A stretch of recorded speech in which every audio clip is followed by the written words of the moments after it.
Hello, this is a quick video to show you how to do the calculator section of the latest quiz. And here it is here on the left-hand side. So we've got a water fountain's water stream fits the following function. There it is.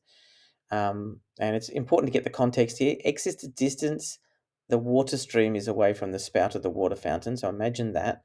And h of x is the height of the water stream above the ground in meters. Okay, and there's even a little picture there to sort of demonstrate what we're talking about here. You've got like this water fountain, or the spout is here. And we've got the water flowing out like that. And it is true that water fountains do create a parabolic arc. So that's kind of cool. But anyway, A, use your GDC to graph the function, showing all intercepts and a turning point. So although this is in turning point form, so we should confirm that the turning point is 1.2 and 5. We'll do it anyway. So we're going to add a graph.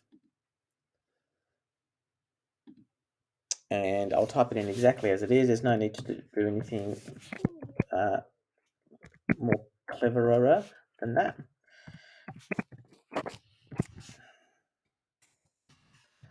So, and there's my graph, and that's what we can draw, basically. So we can see it's this kind of shape. Now, when you do the graph itself, you'll be tempted to draw this whole graph here. So do that. But the trick is that the context of this problem is that it's a water fountain. So the water fountain starts here and then basically ends when it hits the pond or whatever, or the ground. So in terms of drawing the graph, you shouldn't draw the whole thing. You should just draw from here to here, like so, because contextually, that's the only relevant bit. In other words, having a negative domain or a negative range does not make sense in the context of this question. So do that, or draw the whole thing in and then draw shade lines in the negative areas here to say that this is not part of the actual proper context. So keep that in mind. How high is the spout above the ground? Above the ground. You don't even need to do it right. It's 1.2 and 5, but just because this is a calculator skills part, I'll just remind you how to do it if you need to. You go to the menu button, you go to Analyze Graph, and then you're looking for either a minimum or a maximum. This is a maximum because it's a highest point, so click on maximum. Go anywhere off to the left-hand side of the maximum or turning point. Go anywhere to the right-hand side, and there's my maximum there, which I can drag out of the way. So how high is the spout above the ground? 1.2, 5. So 1.2 is the distance away from the spout. Sorry, not the spout. That should say stream, really. No, it shouldn't. It should say spout. How high is the spout above the ground?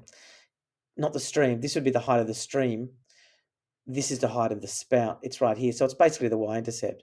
So there's a couple of ways you can get that y-intercept. Excuse me. One is to go to trace and go to graph trace. And then you've got a little arrow here. And as you press the arrow keys here, it'll trace through the graph and it will snap onto the y-intercept. And down here, it gives us the point 0 and 4.14. So now you can label the y-intercept as 4.14 here, and you can answer this question, 4.14. How far away from the spout does the water stream hit the ground?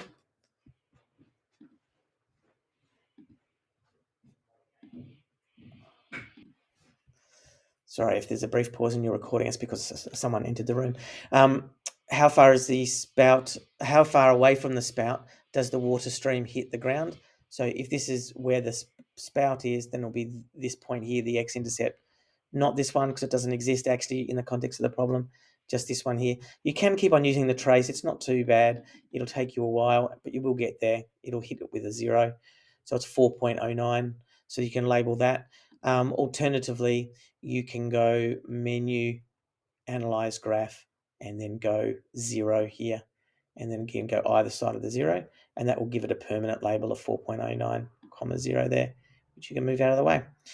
So that label there, answer the question here, done. What is the maximum height of the water stream? That's when you would say 5, right? I mean, you can read that from the question, but it is here as well. It's got to be the y coordinate of the turning point, for the maximum height of the stream, and you can say it's 1.2 meters away. You don't need to, I'm just saying that. How high is the water stream when it is 2 meters away from the spout? There's a couple of ways you can do that using your GDC. First of all is to work out using the trace, sorry, beg your pardon, I'm being a bit vague here. You can use trace and sort of get a sense of where 2 is, but it's only if you're lucky. It goes from 1.8 to 2.1, and then there's a lot of mucking about with, you can do things like change the trace step. So say, instead of being automatic, make it a trace step of 0.1, and then you'll be right, 2.1, 2, there we go. So it's 4.62. So you can do that, but probably an easier way of doing it is to just add a new page onto your document. And I've said this in a number of videos now that when you add pages, they're linked. So I've got a graph here called F1 of X, and under 1.2 here in the calculator page, if I go to the var button, you can see F1 is a defined variable. It's a dependent variable, it's a function. So if I go F1 of 2, press return or enter, there's the value there, 4.616. The other benefit of doing it on the calculator is, rather than on the graph, is that this will often give you rounded to 3 significant figures or something like that, whereas this tends to be a few more decimal places. So that's handy.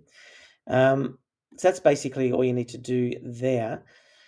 The last one is how far away from the spout is the water stream when it is 4.5 meters high from the ground.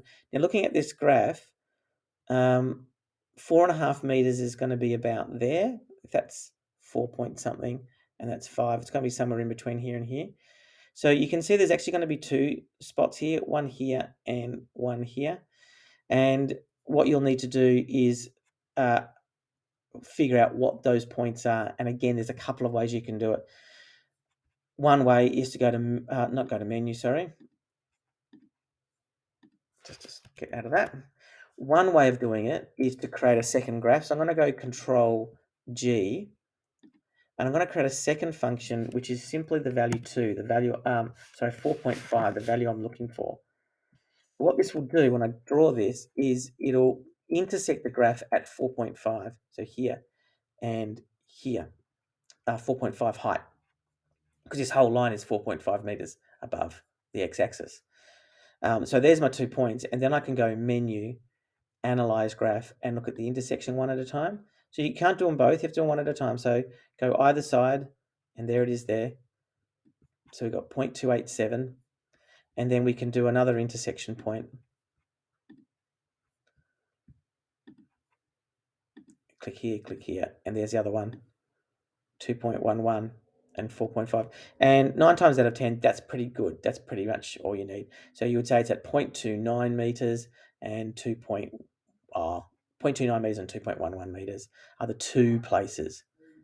Alternatively, you could go to your calculator and you could solve it. So if I go menu, algebra, solve, and I just have to use F1 of X equals 4.5.